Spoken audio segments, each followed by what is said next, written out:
Bonjour les petites fermières, bonjour les petits fermiers. Aujourd'hui, nouvelle vidéo de présentation d'une carte graphique qui nous vient de chez Asus. Il s'agit de la RX 5600 XT ROG Strix. On va tout de suite découvrir la carte graphique et son bundle. Voici la carte et son bundle. En termes de bundle, on a le droit à des petits cercables Republic of Gamers.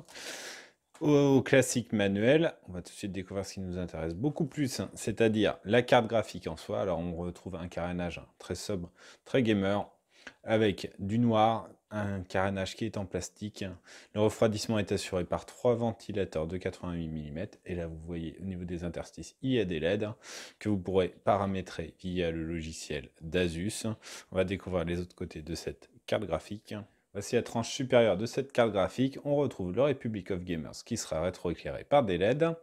Là, un connecteur 6 pins, un connecteur 8 pins, donc qui seront nécessaires pour que la carte puisse fonctionner. On a droit à une petite LED qui est rouge si le connecteur n'est pas enclenché et qui devient blanche lorsque le connecteur est enclenché.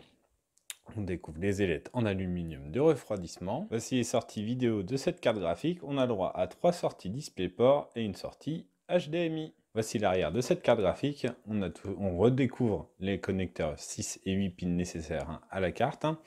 Voilà, et on découvre aussi que le PCB est un peu plus court que le refroidissement. Voici l'arrière de cette carte. On découvre donc une backplate qui recouvre quasiment l'intégralité du PCB. On a le droit à un logo encore Republic of Gamer qui sera rétroéclairé par des LED. Là, on a un bouton physique pour activer ou désactiver les LED. Et là, un petit switch pour switcher entre le mode silence et le mode normal de la carte graphique.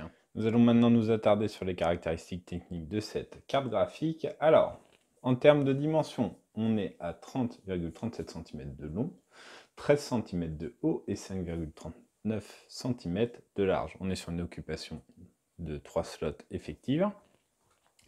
On retrouve un GPU Navy gravé en 7 nanomètres avec 2304 Stream Processors. La mémoire, il y en a 6 Go de GDDR6, elle est en 14 gigabits. Et en termes de fréquence sur le processeur, on est à 1530 MHz de base et à 1750 MHz en boost. Là, on vous donne les fréquences après flash du BIOS. Donc après, selon la date à laquelle vous achèterez votre carte, est-ce que vous aurez le nouveau BIOS ou l'ancien BIOS, ou est-ce qu'il faudra que vous fassiez vous-même la manœuvre? Ça, on ne peut pas vous dire à l'avance. Voilà, ben on va vous livrer un test très vite. À bientôt. Au revoir.